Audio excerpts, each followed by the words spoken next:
Gloire à Dieu, alléluia. Pendant qu'on chantait ce cantique, ça me faisait penser à quelque chose. Imaginez si Israël, je regarde cette image d'Israël qui sort de l'esclavage, pendant qu'il marche, et il y en a qui se plaignent, qui disent j'ai une pierre dans la chaussure, alors je vais retourner là-bas en Égypte, je vais me changer les chaussures et je reviens. Imaginez un peu.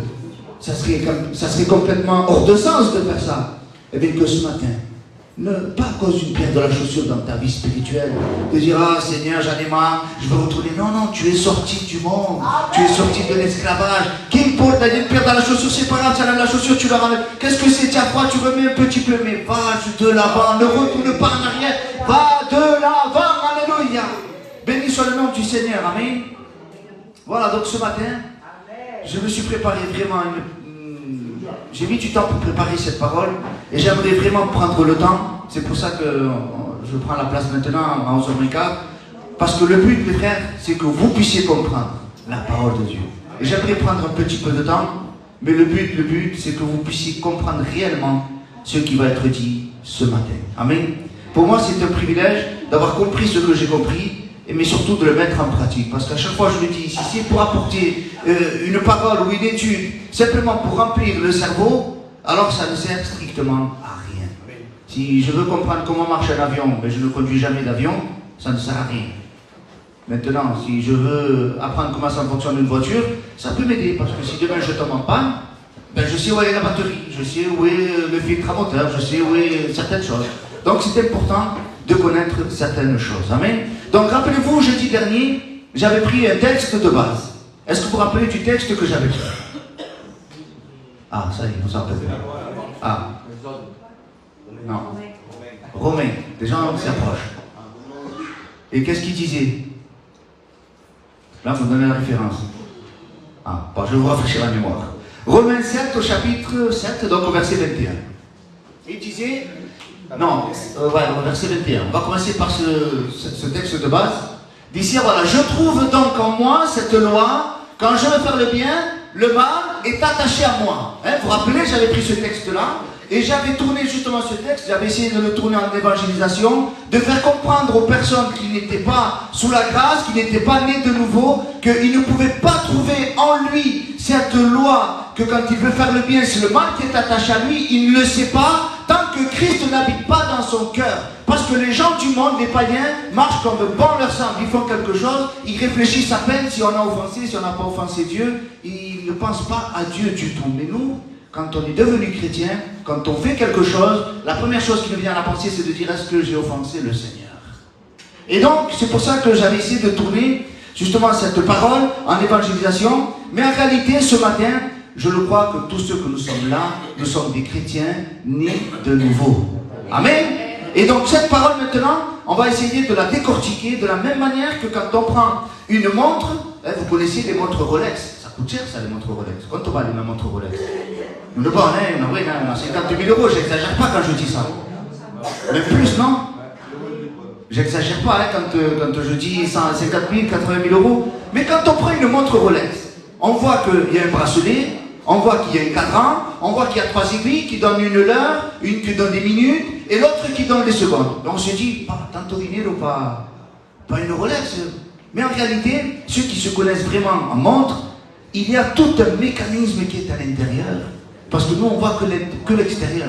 Alors c'est sûr que de l'extérieur, c'est joli, c'est beau, mais il y a à l'intérieur de chaque montre de luxe un mécanisme qui est très très très compliqué.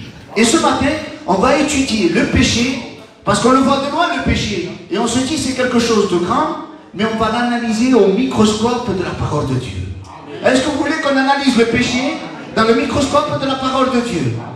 Une Rolex, d'après ce que j'ai pu comprendre, ça peut contenir jusqu'à 300 à 400 composants, avec des petits engrenages, des rouages, des petites vis, des ressorts. Et on ne dirait pas comme ça.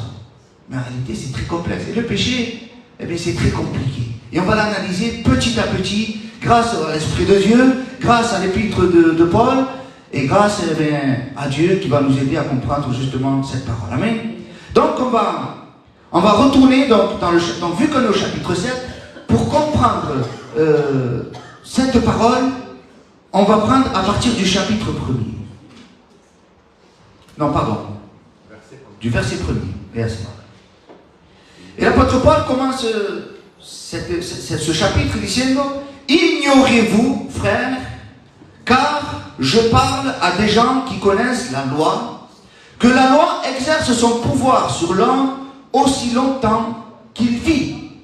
Maintenant, l'apôtre Paul, on va s'arrêter là quelques minutes. L'apôtre Paul, il savait qu'en face de lui, il y avait des chrétiens qui connaissaient la loi.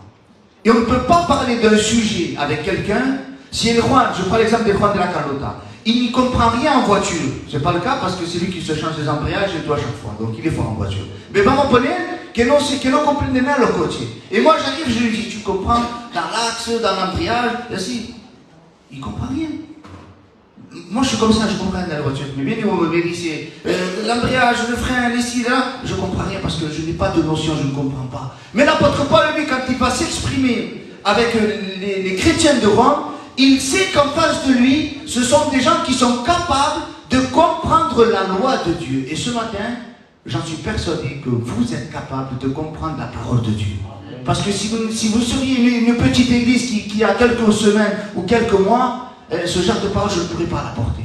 Mais je suis persuadé que Dieu a mis en vous cette connaissance de connaître les choses de Dieu, parce que ça fait un moment déjà que vous connaissez les choses de Dieu. Ce n'est pas les années qui font de vous des experts, sinon que c'est la mise en pratique de la parole de Dieu. Amen. C'est pas parce que tu as eu le permis, moi j'ai une tante, la sœur à ma mère, elle a eu le permis à l'âge, il me semble, de 18 ou 20 ans. Aujourd'hui, elle a quasiment 60 ans, elle n'a jamais conduit.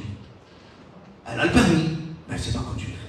Donc, elle ne peut pas dire, ah oui, je suis une experte en conductrice, ça fait tant d'années que j'ai le permis, elle n'a jamais mis en pratique la conduite.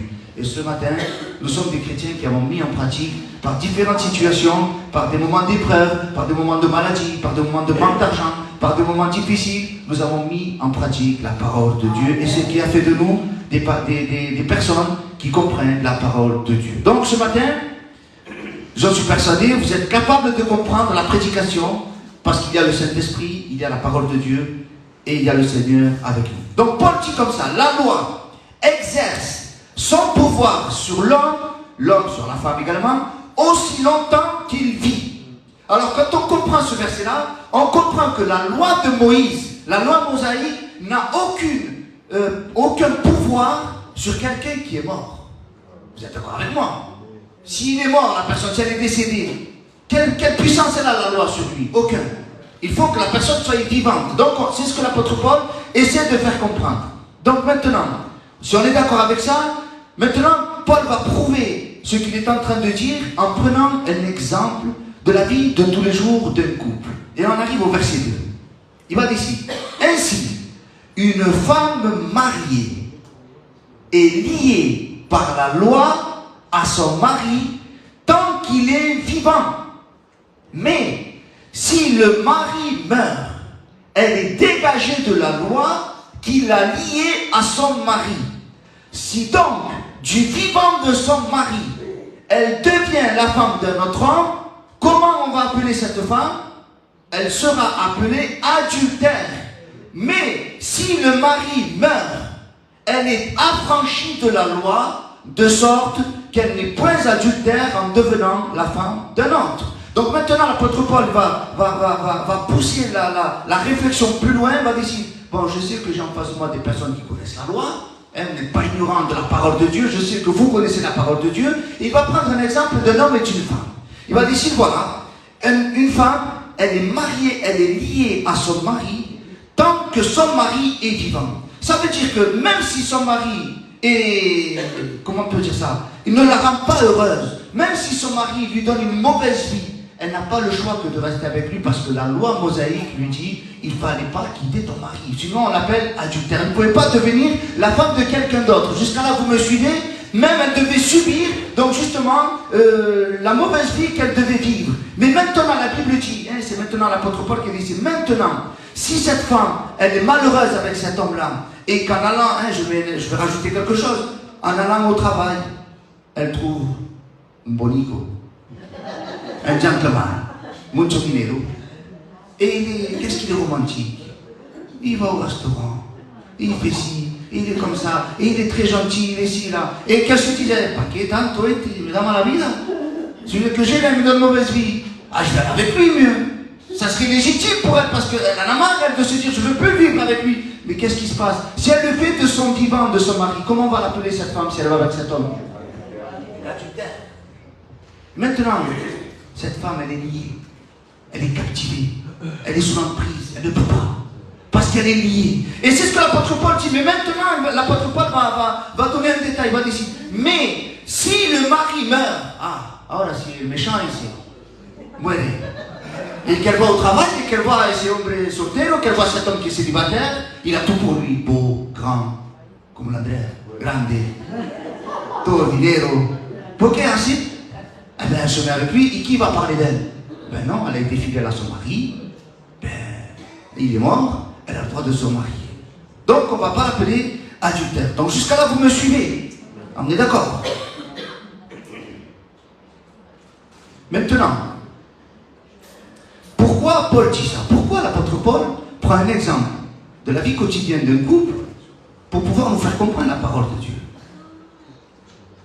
Ben, vous allez comprendre. La femme en question qui est liée à son mari, c'est l'image de notre vie sans Christ. Vous comprenez ça?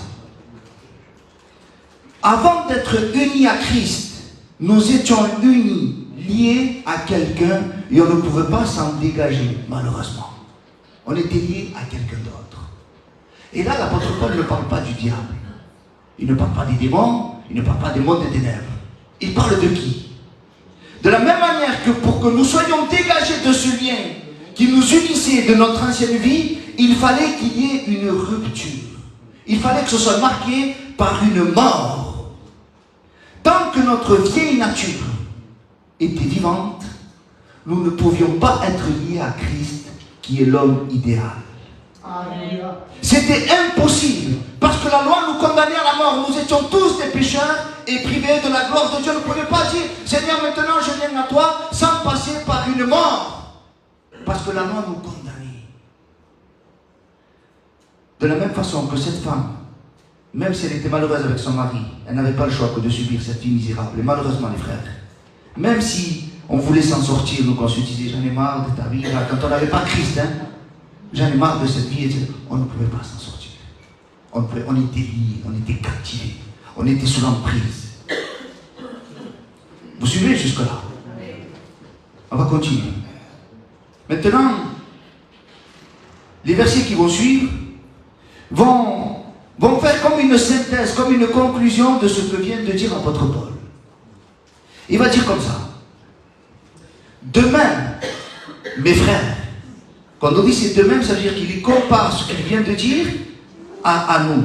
Il dit c'est de même, mes frères, vous aussi, vous avez été par le corps de Christ mis à mort en ce qui concerne la loi, pour que vous apparteniez à un autre, à celui qui est ressuscité des morts, afin que nous portions des fruits pour Dieu. Car lorsque nous étions dans la chair, lorsque nous vivions dans la chair, qu'on n'était pas des chrétiens, les passions des péchés provoqués par la loi agissaient dans nos membres, de sorte que nous portions des fruits pour la mort. Mais maintenant, nous avons été dégagés de la loi, par quel moyen? En étant morts à cette loi selon laquelle nous étions retenus, de sorte que nous servons dans un esprit nouveau et non selon la lettre qui a vieilli. Alléluia. Alors on a compris maintenant que désormais, maintenant nous, avant on ne pouvait pas suivre le Seigneur, on portait du fruit digne de la mort. Pourquoi? Parce que c'était en nous, c'était quelque chose qui nous tenait captifs et la loi condamnait justement le péché que l'on commettait. Mais maintenant, l'apôtre Paul disait, on a été dégagé. Par quel moyen? Par la mort. Laquelle de mort? La mort de Jésus sur la croix. Alléluia. Donc aujourd'hui, tu es réellement libre. Tu es totalement libre et délié de ta vieille nature. Alléluia. Maintenant, on sert Dieu dans un esprit nouveau et non selon la lettre qui a vieilli. Alléluia. J'aime bien le moment qu'on nous disait, vous aussi, vous avez été par le corps de Christ mis à mort en ce qui concerne la loi, pour que vous apparteniez à un autre, à celui qui est ressuscité des morts. Parce que avant qu'on appartienne à Christ, eh bien, on vivait dans le péché. On était liés par le péché. On était liés dans notre vieille nature. Mais maintenant, par le corps de Christ, maintenant, parce qu'il est mort, Jésus, on appartient à un autre. Et c'est qui ce quelqu'un d'autre? Ce n'est plus Jésus mort, mais Jésus ressuscité. Alléluia. La conclusion que Paul fait, elle est magnifique, elle est terrible. Autrement dit, il dit, c'est pour que nous soyons libres de notre ancienne vie, par laquelle nous étions liés. Il fallait qu'elle soit marquée par une mort. Et cette mort était la mort de Christ sur la croix, afin d'appartenir à un autre. C'est pour cela que maintenant, dans Galates au chapitre 2, verset 20, il pourra dire, j'ai été crucifié avec Christ, et si je vis, ce n'est plus moi qui vis, mais c'est Christ qui vit en moi. Alléluia. Mais avant, il ne pouvait pas dire ça, parce qu'il était lié. Il était totalement lié par son ancienne nature. Si nous voulons porter du fruit pour Dieu, il faut que notre ancienne vie meure. Il faut que ton ancien toi meure. Tu ne peux pas naître de nouveau sans mourir. Il n'y a pas de nouvelle naissance sans mort. Autrement dit, il faut qu'il y ait une nouvelle naissance. Il n'y a pas de nouvelle naissance sans la mort de l'ancienne vie, c'est impossible. Alors, est-ce que jusqu'à maintenant, on a compris ce que la pensée de l'apôtre Paul? Amen. On continue. Au verset 7, il dit, l'apôtre Paul, il a, comment on dit ça en français, une figure de style, un langage, une manière de parler qui est spéciale. Il se met toujours à la portée des gens. Comme il sait que ce qu'il apporte est un peu compliqué, alors il se met à la place des gens. Et là, il va poser une question comme si que celui qui entend son discours, il se dit, oui, mais ça va susciter ce genre de questions. Et la question que ça va susciter, c'est, que dirons-nous donc? La loi est-elle péché? Alors c'est à cause de la loi que je pêche? Alors ça veut dire que la loi, elle n'est pas bonne alors?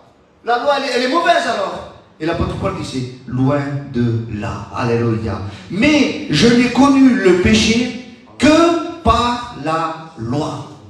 Car je n'aurais pas connu la convoitise si la loi n'eût dit, tu ne convoiteras point.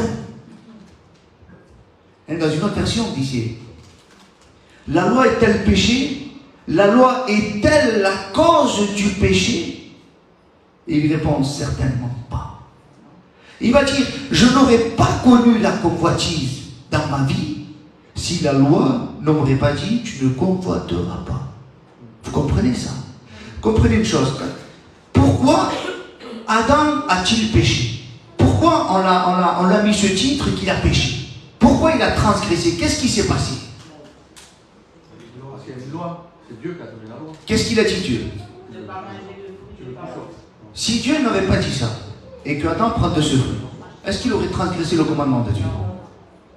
Mais parce que du moment que Dieu l'a dit, et que c'est arrivé à sa connaissance, et qu'il le fait, alors il transgresse le commandement de Dieu. Vous comprenez ça? Et donc là, c'est ce que l'apôtre Paul essaie d'expliquer. Le mécanisme du péché, c'est que la loi te dit, ne fais pas telle chose, mais le péché, il va commencer à agir en toi. Et c'est maintenant, on va rentrer progressivement, justement, dans le microscope de qu'est-ce qu'est le péché dans le corps. Dans le verset 8, il dit, et le péché, saisissant l'occasion, produisit en moi, par le commandement, toutes sortes de convoitises. Car sans la loi, le péché est mort. Je ne sais pas si vous arrivez à saisir la portée de cette parole. Il va dire, l'apôtre Paul, que comme la loi disait, tu ne convoiteras pas, est-ce que ça c'est bon ou c'est mauvais? De dire, est-ce que le commandement est bon? Oui. Le commandement est bon. C'est comme quand nous, on dit à nos enfants, ou ma mère, ou mon père, surtout ma mère, parce qu'il n'est pas tranquille. Allez, un peu comme moi.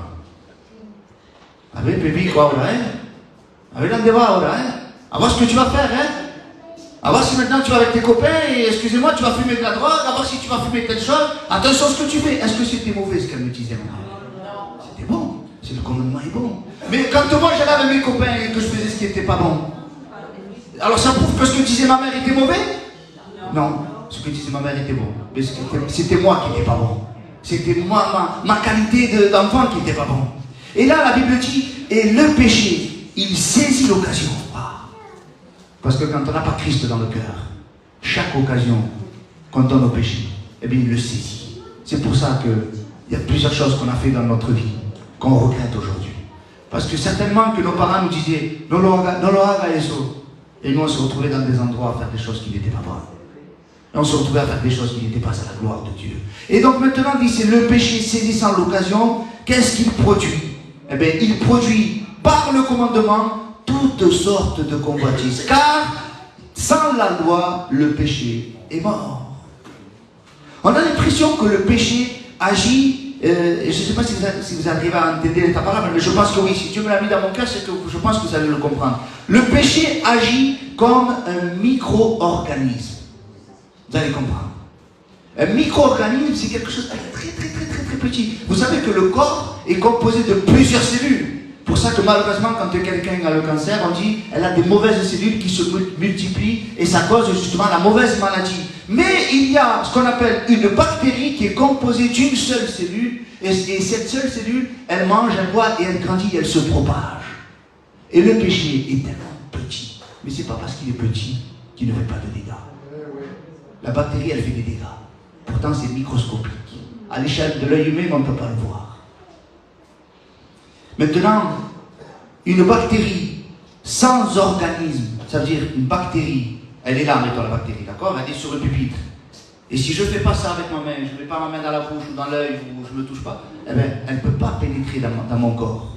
Et donc, elle ne peut pas produire les symptômes de fièvre, de toux, de courbature, vous comprenez ça? Et donc, le péché, tant qu'il n'y a pas de loi, il n'y a pas de force. Il ne peut rien faire. Il faut qu'il y ait une loi pour que le péché prenne sa force. Et le péché agit de la même manière que la bactérie dans le corps. Sans la loi, le péché est mort. Si la bactérie se retrouve ici, la bactérie, tôt ou tard, elle va mourir. Parce qu'elle a besoin de manger et de boire. Donc maintenant, on arrive au verset 9. Vous suivez jusqu'à là, les frères et sœurs? J'essaie d'aller progressivement pour qu'on puisse comprendre comment le péché agit dans le cœur. Maintenant, verset 9 dit, c'est pour moi. Maintenant, l'apôtre Paul, il ne va plus parler de lui, il ne va plus parler de lui, il va parler de ce que lui, il était. Il va dire, pour moi, étant, il parle au passé, étant autrefois sans loi. Alors, je ne comprends plus.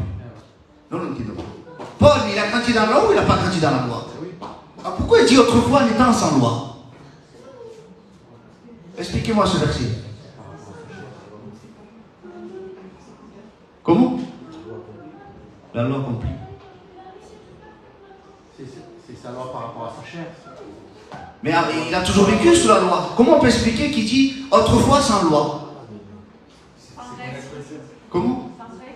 Mais à quel moment il était sans règle? Il a toujours été sous la règle, lui. À quel moment il était sans règle?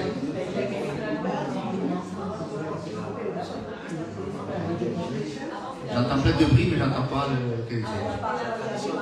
Avant c'était l'horloge du monde. Non, c'est pas là où je veux vous amener. Comment? Non. Vous allez comprendre, si. Il est enfant. Est-ce que la loi, ou du moins est-ce qu'un enfant a besoin de la loi? Et l'apôtre Paul, là, il est en train de dire, pour moi, étant autrefois sans loi, je vivais, moi. Quand on dit ici, avant j'étais un enfant, je pensais comme un enfant, je raisonnais comme un enfant.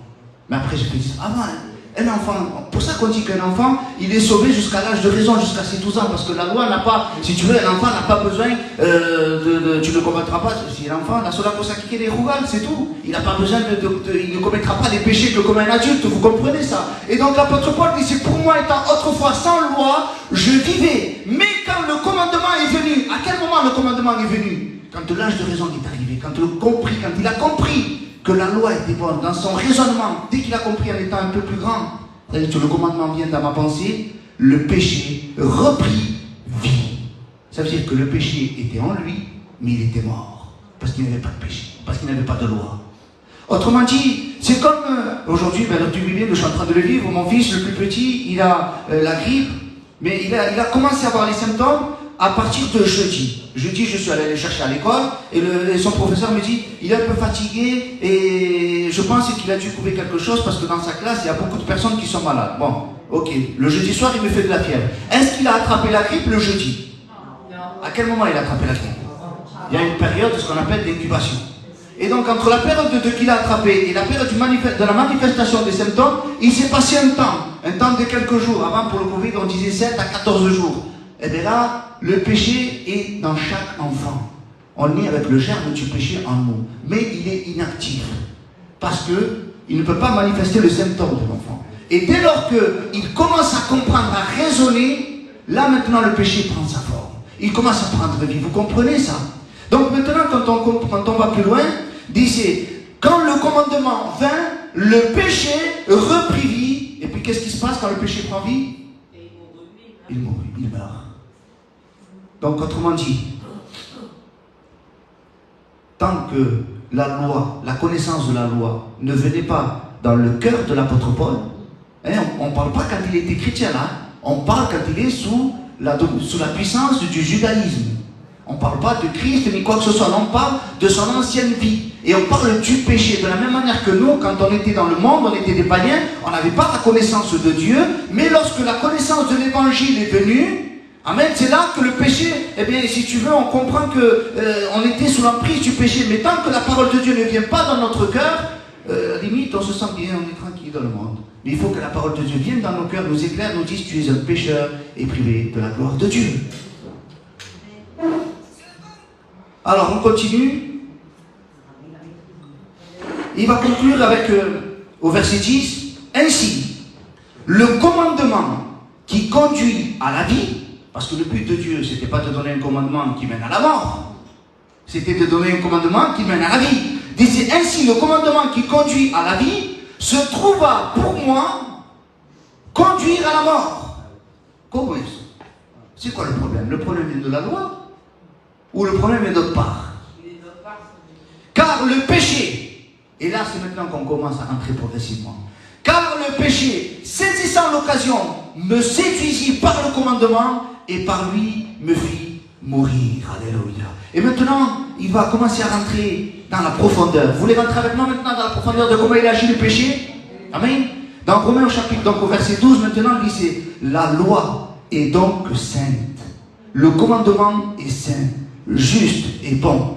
Alors, est-ce que ce qui a été bon a-t-il donc été pour moi une occasion de mort? Non. Mais c'est le péché, afin qu'il se manifestât comme le péché, en me donnant la mort par ce qui est bon. Et par le commandement, il devient condamnable au plus haut point. Alléluia. Ça veut dire que, est-ce que la loi était mauvaise? Non, la loi était bonne. Mais il y a quelqu'un qui saisissait l'occasion et qui le poussait à faire le péché. Et maintenant, l'apôtre Paul disait, je le savais ça, qu'il ne fallait pas convoiter. Je le savais qu'il ne fallait pas tuer. Alors tuer, c'est dans un sens aussi, pas simplement dans un sens physique, mais tuer par la bouche, tuer par les yeux, tuer par la pensée, on peut dire aussi. Et lui, Paul, quand il était sous le judaïsme, il savait très bien qu'il ne fallait pas faire ci. Comme quand nous, on était dans le monde, on savait qu'il y avait certains commandements que nos parents nous donnaient, qui nous disaient, il ne faut pas faire ci, il ne faut pas faire ça. On le sait, comme certains païens même connaissent même les commandements de Dieu. Ils connaissent même l'évangile. Mais parce qu'ils ne sont pas nés de nouveau, ils n'arrivent pas à lutter contre le péché. Vous comprenez ça? Et donc l'apôtre Paul, lui, est en train de dire que le péché, il saisit l'occasion de la loi pour produire en moi, justement, le péché et pour que je puisse être condamné. Et c'est à cause de mes actions que je suis condamné par la loi.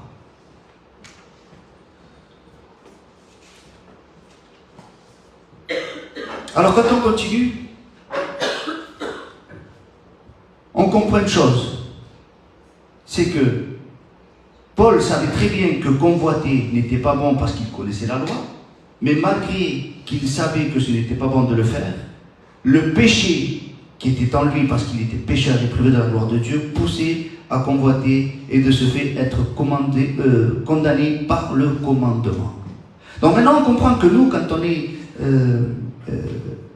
dans le monde, il y a plein de choses, on n'a pas besoin de la parole de Dieu pour savoir qu'est-ce qui est bon ou qu'est-ce qui est mauvais.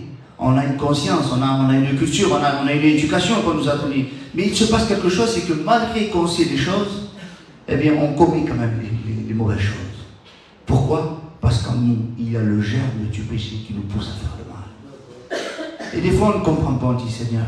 Et je parle maintenant pour le chrétien qui n'est pas né de nouveau, mais qui suit simplement un mouvement, le chrétien religieux, qui lui n'est pas né de nouveau, mais on les voit souvent dans les églises. Lui, il connaît, il entend parler de Dieu. Il sait que certaines choses, il sait qu'il faut jeûner, il sait qu'il faut prier, il sait qu'il faut faire ça. Il le fait, mais en réalité, on le voit vivre dehors, on se dit, mais il vit comme un païen. Mais c'est normal, parce qu'il n'est pas né de nouveau. Le problème, c'est parce qu'il n'est pas né de nouveau. Et il est impératif de pouvoir naître de nouveau. Parce que connaître qu'il ne faut pas faire, l'apôtre Paul était un expert de connaître. Il savait qu'il connaissait les 10 commandements et les 613 préceptes, et il connaissait la loi judaïque au bout de ses doigts. Mais ça ne faisait pas de lui un sauvé. On aura beau connaître ce que l'on veut, il faut naître de nouveau. Alléluia. Alors maintenant, au verset 14, il va rajouter quelque chose. Il dit, nous savons, en effet, que la loi est spirituelle. Mais moi, Paul, Saul de Tarse, je suis charnel, vendu au péché. Et là, vous avez vu que maintenant, il n'emploie plus au passé, parce qu'il a changé de langage. Au moment quand il a dit, pour moi, autrefois, étant sans loi, je vivais, là il parle au passé, je vivais, quand le commandement vint, le péché reprit vie, et moi je mourus. Et ensuite il va continuer, il va dire qu'il va parler au présent, c'est-à-dire que l'apôtre Paul a une figure de style, un langage, une manière de parler qui disait, avant j'étais sans loi, une fois que la loi est venue et le péché m'a séduit, alors j'étais condamné, et maintenant quand il va parler, il va continuer au présent, comme s'il était encore un juif, parler de nouveau. C'est pour ça que bien des fois, on fait un amalgame, on se trompe de penser que Paul disait quand le bien est attaché, quand j'essaie de faire le bien, le mal est attaché à moi. On croirait qu'il parlait quand il était chrétien, mais en réalité, il est dans la continuité de quand il était un pharisien, un juif. Vous allez comprendre maintenant. Il va détailler. Dans Romains au chapitre 7, au verset 15, ahora, il va faire une conclusion. On va dire, bon, ben voilà. En fait, je comprends une chose. Quand j'étais pharisien, quand que je connaissais la loi de bout des doigts, maintenant je fais une conclusion. C'est quoi? Car je ne sais pas ce que je fais. Je ne sais pas ce que je fais. Comment ça, tu ne sais pas ce que tu fais? Non, je ne sais pas ce que je fais. D'ici, je ne fais point ce que je veux. Comment tu ne fais pas ce que tu veux? Je fais ce que je haïs.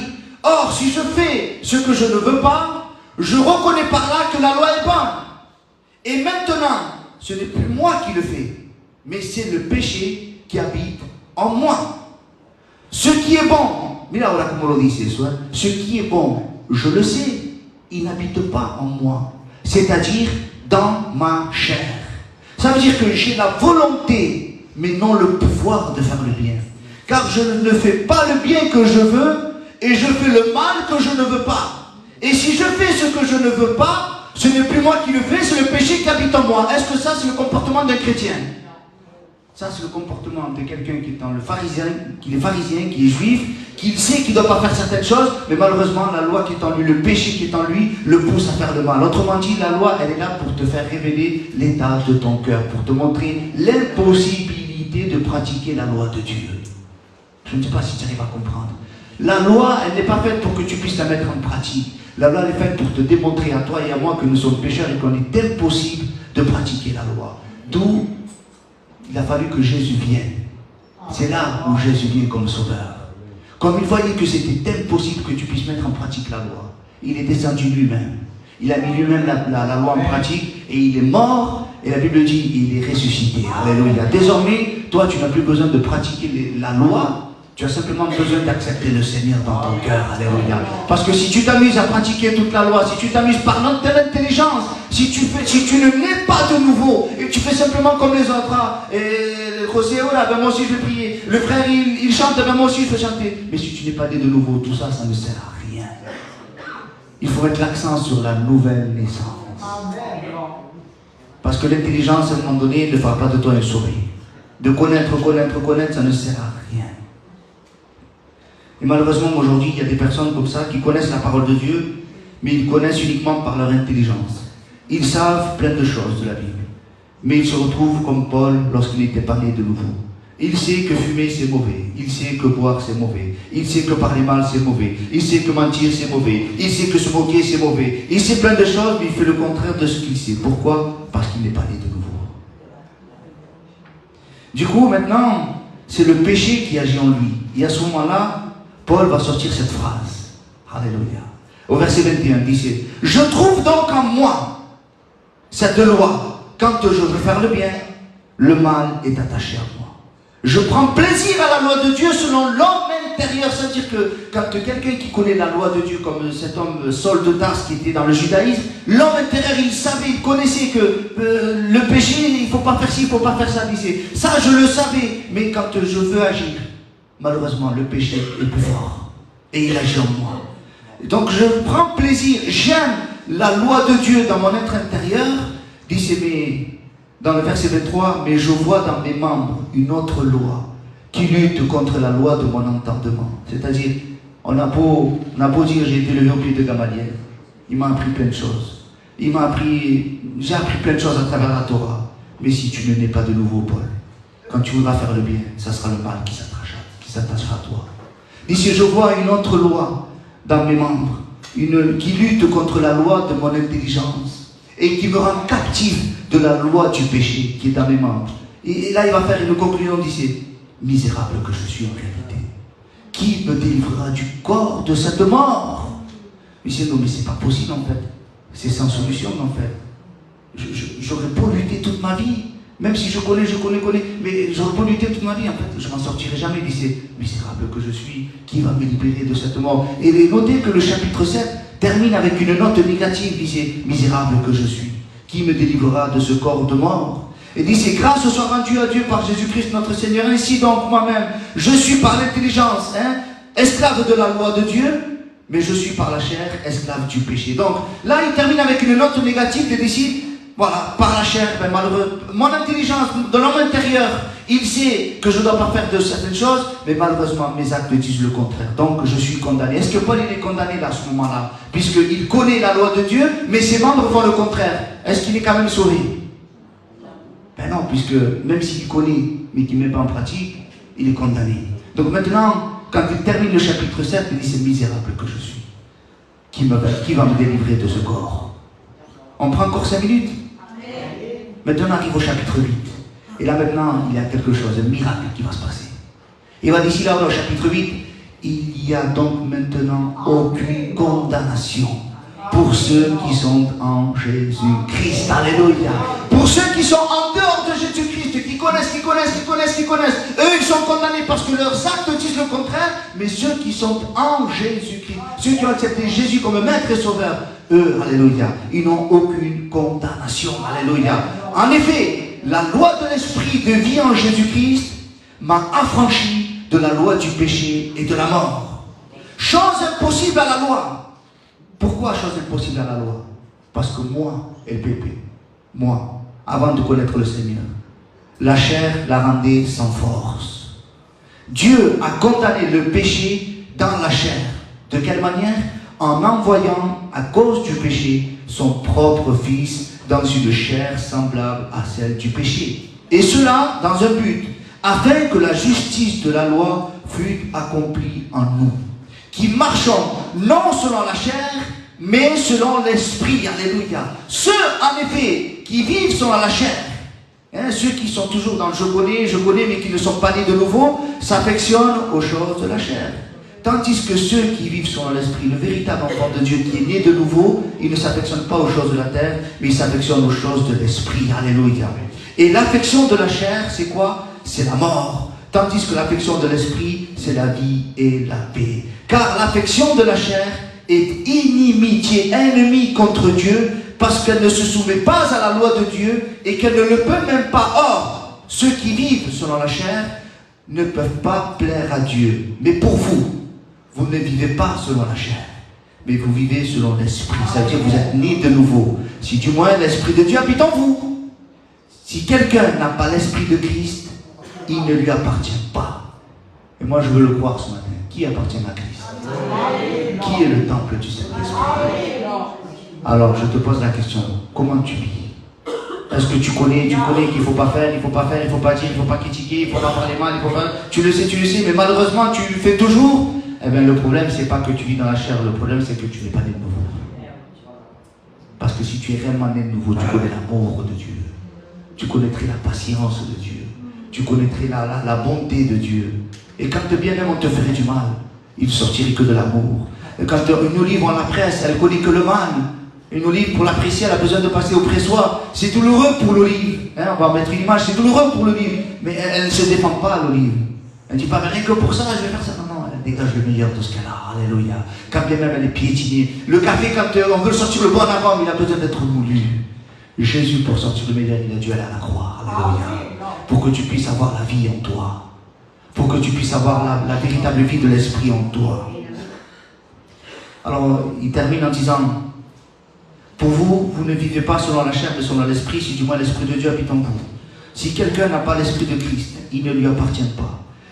Et si Christ est en vous, le corps, il est vrai, est mort à cause du péché. Mais l'esprit vit et vit à cause de la justice. Et si l'esprit de celui qui a ressuscité Jésus d'entre les morts habite en vous, celui qui a ressuscité Christ d'entre les morts rendra aussi la vie à vos corps mortels par son esprit qui habite en vous. Amen. Alléluia. Donc je comprends une chose importante. C'est que l'étape de la nouvelle naissance, elle est inévitable. Et ce matin, je le crois, que nous sommes nés de nouveau. On a compris comment le péché agissait avant. Avant, le péché agissait d'une manière, mais ça c'était avant. C'était quand tu étais péché avec la gloire de Dieu. Mais aujourd'hui, le péché, normalement, il ne doit plus avoir de force. En réalité, le péché ne devrait plus te pousser à faire le mal, puisque tu es devenu une nouvelle créature. Avant qu'il avait de la puissance sur toi, c'est normal. Puisque la bactérie, avant, tu étais un organisme, donc c'est normal qu'elle agisse en toi, la bactérie. Mais si tu es mort, la bactérie, elle n'a rien à faire. Elle ne peut plus vivre. Mais si tu sais pourquoi le péché vit encore, tu sais pourquoi des fois ça te pousse un peu à faire le mal, parce que tu n'es pas totalement mort. Tu es à demi-mort. Il faut que tu sois mort totalement pour le monde. Et que tu vives spécialement pour Dieu. Alléluia. Donc je vois qu'on a compris la parole de Dieu ce matin. Vous l'avez compris ce matin, la parole de Dieu. Alléluia. Vous voulez compris le Seigneur ensemble et que le Seigneur puisse nous faire comprendre et mettre une réalité dans ses paroles. Alléluia. Seigneur, je veux te remercier, Seigneur, parce qu'à travers ta parole, on a pu analyser.